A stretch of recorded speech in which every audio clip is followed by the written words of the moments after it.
Hello दोस्तों, स्वागत है आपका इस सीरीज़ में। हम लोग क्लास 7th की एनसीईआरटी के बेस पर क्वेश्चन देख रहे हैं और यह क्वेश्चन पॉलिटी से संबंधित है। तो चलिए शुरू करते हैं। क्वेश्चन है हम लोगों का कि निम्नलिखित कथनों पर विचार कीजिए। दिया है क्वेश्चन नंबर 1, संविधान में उल्लिखित समानता के अधिकार के अनुसार कानूनन सभी समान हैं, अर्थात प्रत्येक व्यक्ति यानी देश के राष्ट्रपति से लेकर कामगार, नौकर यानी नीचे तबके के जो लोग हैं सभी के लिए समान कानून का पालन करना है। दूसरा स्टेटमेंट दिया है, किसी भी व्यक्ति के साथ उसके धर्म, जाति, वंश, जन्मस्थान और लिंग के आधार पर भेदभाव नहीं किया जा सकता। तो इसमें में से कौन सा कथन सत्य है पूछ रहा है। तो आइए हम देखते हैं, दोनों ही कथन सत्य हैं, आप लोगों को पता है। तो हम लोगों का आंसर हो जाएगा सी कि दोनों ही कथन सत्य हैं। आइए एक्सप्लेनेशन थोड़ा सा देख लेते हैं। एक्सप्लेनेशन पढ़ना बहुत ज़रूरी है, कुछ इसमें अच्छी चीज़ भी मिल जाएंगे।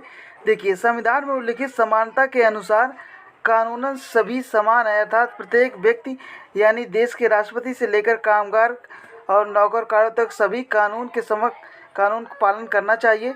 किसी भी व्यक्ति के साथ धर्म, जाति, लिंग अथवा जन्मस्थान के आधार पर भेदभाव नहीं होना चाहिए। यह किस में दिया हुआ है? यह अनुच्छेद 14 और 15 में दिया गया है। आप इसको याद रख सकते हैं, ठीक है। इसीलिए एक्सप्लेनेशन पढ़ा जाता है ताकि उसमें कुछ याद करने लायक जो हो उसे याद कर लिया जाए, ठीक है। अब आइए हम देखते हैं दूसरा क्वेश्चन। लिखा है, स्कूल के दोपहर का भोजन की योजना सर्वप्रथम आंध्र प्रदेश में शुरू हुई। तो ये आंध्र प्रदेश में शुरू नहीं हुई थी, यह तमिलनाडु में शुरू हुई थी, ठीक है। तो ये स्टेटमेंट हम लोग का गलत हो जाएगा। दूसरा दिया है, 2001 में उच्चतम न्यायालय ने सभी राज्य सरकारों को अपने अपने राज्य स्कूलों में 6 माह के अंदर आरंभ करने के निर्देश जारी किए थे, ठीक है। तो ये हमारा स्टेटमेंट सही हो जाएगा। तो इस बेस पर हम लोग देखिए, हम लोगों का विकल्प नंबर सी सही हो जाएगा। आगे अगर बढ़े तो देखिए, इसको एक्सप्लेनेशन इसका देख लेते हैं। देखिए, स्कूल में दोपहर का भोजन देने की योजना सर्वप्रथम तमिलनाडु में, मैंने आपको पहले बताया, शुरू की गई थी और इस कार्यक्रम में काफ़ी सकारात्मक प्रभाव दिखाई दिए। इस कार्यक्रम के जाति पूर्वाग्रह को कम करने में सफलता मिली। अब कैसे? जब सब लोग एक साथ बैठ के खाना खाएंगे तो जाति पाति का भेदभाव मिटेगा ही, क्योंकि स्कूलों में उच्च निम्न के साथ जाति के बच्चे साथ में भोजन करते थे। इस क्रम में उन निर्धन विद्यार्थियों की भूख मिटने की सहायता हुई जो प्रायः खाली पेट स्कूल आते थे, और मध्याह्न भोजन कार्यक्रम में स्कूल के निर्धन लोगों का प्रवेश व उनकी उपस्थिति भी बढ़ी। तो इसका एक सकारात्मक ये भी परिणाम हुआ, ठीक है। आगे बढ़ते हैं, क्वेश्चन नंबर 3 देखते हैं हम लोग।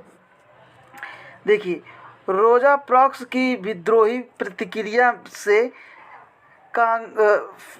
रोजा पार्क्स की विद्रोही प्रक्रिया से अमेरिका में अफ्रीकी नागरिकों द्वारा के साथ असमानता को लेकर एक विशाल आंदोलन प्रारंभ हुआ जो नागरिक अधिकार आंदोलन, सिविल राइट मूवमेंट कहलाया, ठीक है। ये तो सही है। अमेरिका में 1964 में नागरिक अधिकार अधिनियम ने नस्ल, धर्म और राष्ट्रीय मूल के अधिकार पर भेदभाव को निषेध कर दिया। वह अफ्रीकी अमेरिकी बच्चों के लिए सभी कानूनों स्कूलों के दरवाजे खोल दिए गए। तो आप देखिए, दोनों ही आंसर हम लोगों के सही हैं, इसलिए विकल्प नंबर हम लोगों का सी सही हो जाता है, ठीक है। अब देखिए, इसका एक्सप्लेनेशन देख लेते हैं। इसमें कुछ और हो सकता है ऐसा मिल जाए जो हम लोगों को पढ़ना है, ठीक है। कुछ ऐसा नहीं है। देखिए, सिविल राइट मूवमेंट की शुरुआत का श्रेय अफ्रीकी अमेरिकी महिला रोजा पार्क्स को जाता है, ठीक है, रोजा पार्क्स को जाता है। और इस आंदोलन में 1964 में नस्ल, धर्म व राष्ट्रीय मूल के